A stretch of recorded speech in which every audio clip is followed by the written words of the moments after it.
नमस्कार मित्रांनो, स्वागत आहे तुमचं आताच्या ब्रेकिंग न्यूजमध्ये। मित्रांनो, केंद्र शासनाची प्रधानमंत्री किसान सन्मान निधी योजना आणि महाराष्ट्र शासनाची नमो शेतकरी महासन्मान निधी योजना या शेतकऱ्यांना आर्थिक आधार देणाऱ्या महत्त्वाच्या योजना आहेत।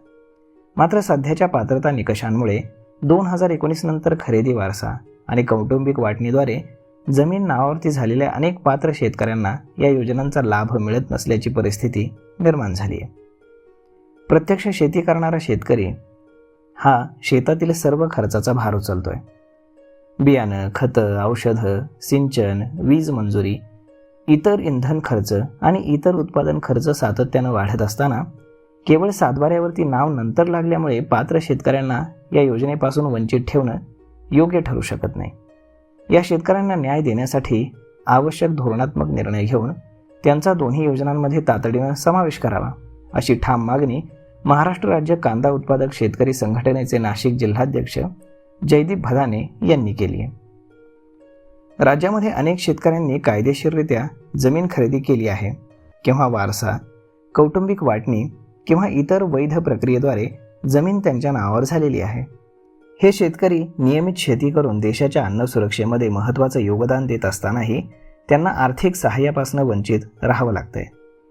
समान परिस्थितीत शेती करताना दोन शेतकऱ्यांपैकी एकाला लाभ मिळणं आणि दुसऱ्याला केवळ तांत्रिक निकषामुळे लाभ नाकारणं ही परिस्थिती सामाजिक आणि आर्थिक न्यायाच्या तत्वांशी विसंगत आहे।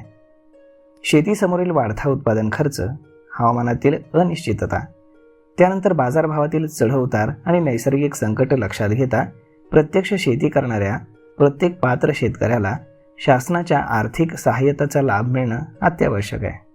त्यामुळे केंद्र आणि राज्य शासनाने या विषयाकडे अत्यंत संवेदनशीलपणे पाहून तातडीनं सकारात्मक निर्णय घ्यावा, अशी संघटनेची मागणी आहे। तर यामध्ये महाराष्ट्र राज्य कांदा उत्पादक शेतकरी संघटनेच्या काही प्रमुख मागण्या आहेत। यामध्ये 2019 नंतर खरेदी, वारसा किंवा कौटुंबिक वाटणीनं जमीन नावावर झालेल्या लाभापासून वंचित सर्व पात्र शेतकऱ्यांचा PM किसान योजनेमध्ये समावेश करावा। सोबतच अशा सर्व पात्र शेतकऱ्यांना नमो शेतकरी महासन्मान निधी योजनेचाही लाभ तातडीनं मंजूर करावा। लाभापासून वंचित राहिलेल्या पात्र शेतकऱ्यांचे सर्व थकीत हप्ते एक रकमी अदा करावेत। पात्रतेचा मुख्य निकष हा प्रत्यक्ष शेती करणारा शेतकरी हा स्वीकारावा। केंद्र आणि राज्य शासनानं विशेष नोंदणी आणि पडताळणी मोहीम राबवून वंचित पात्र शेतकऱ्यांकडनं अर्ज स्वीकारावेत आणि निश्चित कालमर्यादेमध्ये निर्णय घ्यावा। आवश्यक असल्यास PM किसान आणि नमो शेतकरी महासन्मान निधी योजनांच्या संबंधित नियमांमध्ये सुधारणा करून पात्र शेतकऱ्यांना न्याय द्यावा। महाराष्ट्र राज्य कांदा उत्पादक शेतकरी संघटना ही मागणी केवळ कांदा उत्पादकांसाठी नसून राज्यातील आणि देशातील सर्व पात्र शेतकऱ्यांच्या न्याय हक्कासाठी करत आहे। शासनाने या विषयावरती सकारात्मक निर्णय घेतल्यास हजारो शेतकरी कुटुंबांना आर्थिक दिलासा मिळेल आणि शेती क्षेत्राला मोठा आधार मिळेल। तर मग मित्रांनो, अशा पद्धतीनं PM किसान संदर्भातील ही फार महत्त्वाची गोष्ट आहे, जी सरकारच्या निदर्शनास यांनी आणून दिलेली आहे। तर मग मित्रांनो, अशा पद्धतीने आता पुढे पाहूयात की काय घडते ते।